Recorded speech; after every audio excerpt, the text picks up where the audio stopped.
Hi friends, ಹೇಗಿದ್ದೀರಾ? ಎಲ್ಲ ಚೆನ್ನಾಗಿದ್ದೀರಾ ಅಂತ ಅಂದ್ಕೊಳ್ತೀನಿ. ವರ್ಣಿಕಾ ಅಡುಗೆ ಮನೆಗೆ ಸ್ವಾಗತ.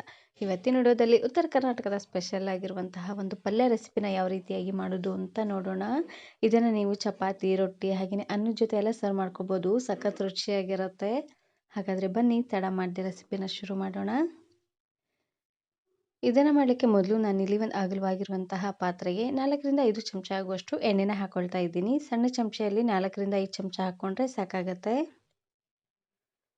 ಹಾಗೆಯೇ 1 ಚಮಚ ಆಗುವಷ್ಟು ಜೀರಿಗೆ ಮತ್ತು ಸಾಸಿವೆ ಎರಡನ್ನೂ ಒಟ್ಟಿಗೆ ಹಾಕ್ಕೊಳ್ತಾ ಇದ್ದೀನಿ. ಇದ್ರ ಜೊತೆಗೆ 1 ಗರಿ ಆಗುವಷ್ಟು ಕರಿಬೇವು ಸೊಪ್ಪು,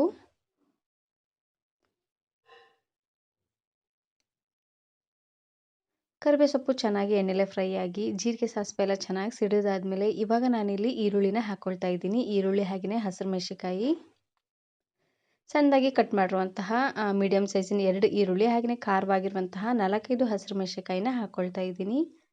ಹಸಿರು ಮೆಣಸಿನಕಾಯಿನಾದರೂ ಹಾಕ್ಕೊಳ್ಬೋದು, ಇಲ್ಲಾಂದರೆ ಹಸಿರು ಮೆಣಸಿನಕಾಯಿ ಚಟ್ನಿನಾದರೂ ಹಾಕ್ಕೊಳ್ಬೋದು.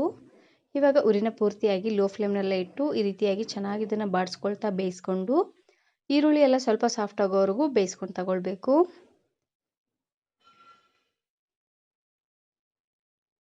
ನೋಡಿ, ಈ ರೀತಿಯಾಗಿ ಈರುಳ್ಳಿ ಎಲ್ಲ ಸ್ವಲ್ಪ ಸಾಫ್ಟ್ ಆಗ್ತಿದ್ದಂಗೆ ಇದಕ್ಕೆ ನಾನಿಲ್ಲಿ ಅರಿಶಿನ ಪುಡಿನ ಹಾಕ್ಕೊಳ್ತಾ ಇದ್ದೀನಿ. ಒಂದು ಅರ್ಧ ಚಮಚ ಅಥವಾ 1/4 ಚಮಚ ಹಾಕ್ಕೊಂಡ್ರೆ ಸಾಕಾಗತ್ತೆ.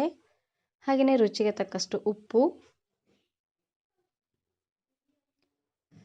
ಹಾಗೆಯೇ ಅರಿಶಿನ ಪುಡಿನ ಹಾಕ್ಕೊಂಡು ಚೆನ್ನಾಗಿ ಇದನ್ನು ಮಿಕ್ಸ್ ಮಾಡ್ಕೊಂಡು ತಗೊಳ್ಬೇಕು. ಇದಕ್ಕೆ ಟೊಮೆಟೊ ಏನೋ ಹಾಕೋ ಹಾಗಿಲ್ಲ.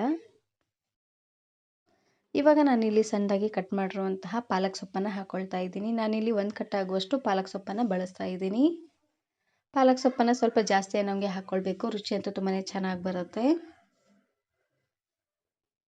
ಇವಾಗ ಉರಿನ ಪೂರ್ತಿಯಾಗಿ ಲೋ ಫ್ಲೇಮ್ನಲ್ಲೇ ಇಟ್ಟು ಸೊಪ್ಪನ್ನು ಚೆನ್ನಾಗಿ ಮಿಕ್ಸ್ ಮಾಡ್ಕೊಳ್ತಾನೆ ಸೊಪ್ಪು ಪೂರ್ತಿಯಾಗಿ ಸಾಫ್ಟ್ ಆಗೋವರೆಗೂ ಬೇಯಿಸ್ಕೊಂಡು ತಗೊಳ್ಳಿ. ಒಂದು 2 ಅಥವಾ 3 ನಿಮಿಷವರೆಗೂ ಬೇಯಿಸ್ಕೊಂಡ್ರೆ ಸಾಕಾಗುತ್ತೆ. ಇದು ಪೂರ್ತಿ ಎಣ್ಣೆಲೆ ಚೆನ್ನಾಗಿ ಸಾಫ್ಟ್ ಆಗಬೇಕು ನೋಡಿ. ಹಾಗಾಗಿ ಮೇಲ್ಗಡೆ ಮುಚ್ಚಳನ ಮುಚ್ಚಿ ಬೇಯಿಸ್ಕೊಂಡು ತಗೊಳ್ಳಿ.